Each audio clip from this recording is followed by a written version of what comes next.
Bonjour à toutes et à tous, j'espère que vous allez bien. Bienvenue dans un nouvel épisode spécial les trucs et astuces pour mieux dormir.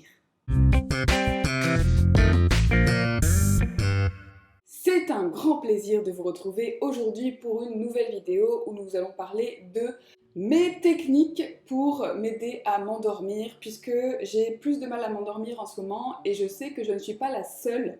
J'ai eu un peu des feedbacks de plusieurs clientes ou amis. Il faut dire qu'il y a plus de lumière, qu'il fait plus chaud, parfois trop chaud, notamment dans les bâtiments de Londres.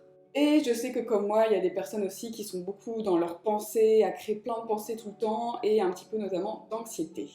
Donc je me suis dit, pourquoi pas vous partager mes petits trucs perso qui m'aident à venir m'endormir plus facilement. Bien sûr, ça ne va pas aider tout le monde, hein. Je sais que malheureusement, certaines personnes ne peuvent pas dormir à cause de douleurs, ce n'est pas mon cas. Mais sait-on jamais, peut-être que dans cette multitude de petites astuces, vous trouverez quelque chose qui vous aidera, je l'espère. C'est parti tout de suite pour mon palmarès. La première chose un petit peu évidente, c'est que j'essaye de créer une période de transition quand je sais que je vais tranquillement me préparer à aller dormir.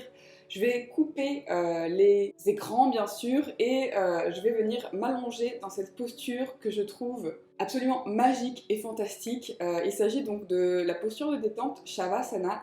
Sauf que j'ai trouvé un petit truc en plus, c'est-à-dire que je glisse un coussin sous mes genoux et dans cette posture, je sais pas ce qui se passe, mon corps arrive à se détendre, c'est vraiment extrêmement agréable. Et donc je vais rester 10-20 minutes dans cette posture, souvent à écouter d'ailleurs un podcast. Et là tout de suite, c'est donc la deuxième astuce. Le podcast, en m'allongeant et en fermant les yeux, c'est quelque chose qui va en fait me distraire de mes pensées, notamment des pensées qui m'empêchent de dormir, parce que du coup je vais venir écouter ça un petit peu dans le fond, j'essaie de prendre un podcast assez léger, et au final, si je suis fatiguée, ça va me fatiguer encore plus. Si je suis particulièrement stressée ou énervée, je vais carrément amener mon téléphone près de mon lit en mode avion, par contre, et donc garder le podcast, m'allonger dans mon lit et garder le podcast jusqu'à ce que je sente vraiment que je plonge dans le sommeil. Et du coup là je coupe le podcast et tout de suite je m'endors. C'est absolument fantastique. Autre truc et astuce, c'est plutôt dans la visualisation. Donc quand je suis un peu stressée et quand je suis déjà dans mon lit, pour essayer de m'endormir, je vais essayer de me visualiser à une période où j'étais complètement sans aucun problème de vie. C'est-à-dire quand j'avais 6 ans et que j'étais dans le jardin de mes parents et que je n'avais absolument rien à faire. Je regardais l'herbe, le soleil, ce genre de choses. Et pour moi, c'est un souvenir qui est extrêmement agréable et protecteur. Du coup, ça m'aide tout simplement à venir m'endormir. Peut-être que pour vous, ça sera un souvenir de vacances, mais la visualisation, à essayer, pourquoi pas. En tout cas, moi, ça m'aide beaucoup.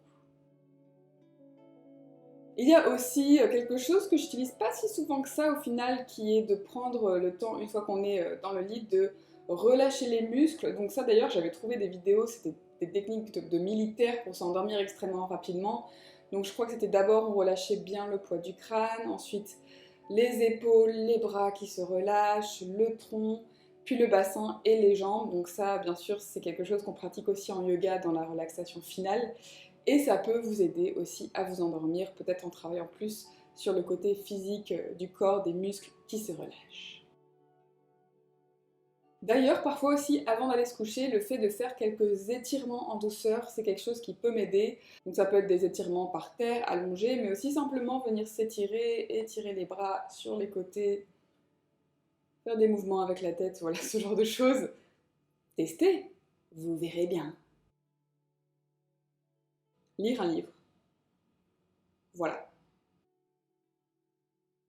Pour les moments un petit peu plus compliqués où je me réveille et il m'est absolument impossible de m'endormir, je vais tout simplement sortir du lit et parfois je vais même aller me promener parce que ça va me faire un peu bouger et parfois ça va en fait me fatiguer aussi un peu plus.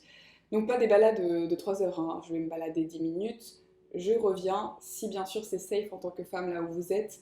À Londres, c'est vrai que j'ai la chance de me sentir plutôt en sécurité. Et donc souvent en plus je m'habille avec un gros pull, je suis absolument méconnaissable, j'ai l'air un peu d'un monstre et je marche vite en regardant par terre donc il n'y a pas de souci. Et ensuite je rentre, je me recouche et parfois je tombe dans les bras de Morphée. Je crois qu'on a un petit peu fait le tour de, en tout cas, mes trucs et astuces. N'hésitez pas d'ailleurs à partager dans les commentaires si vous avez d'autres trucs et astuces pour vous aider à dormir. Comme ça, cette vidéo deviendra absolument virale puisqu'il y aura à la fois mes conseils perso, mais aussi les conseils de plein de monde. Et ça sera donc la vidéo pour s'endormir. Merci d'avoir suivi cet épisode. N'hésitez pas à vous abonner, à aimer, à commenter encore une fois vos conseils, partagez. Soyez généreuses et généreux. Et à très vite pour de nouvelles aventures. Merci. À plus dans le bus.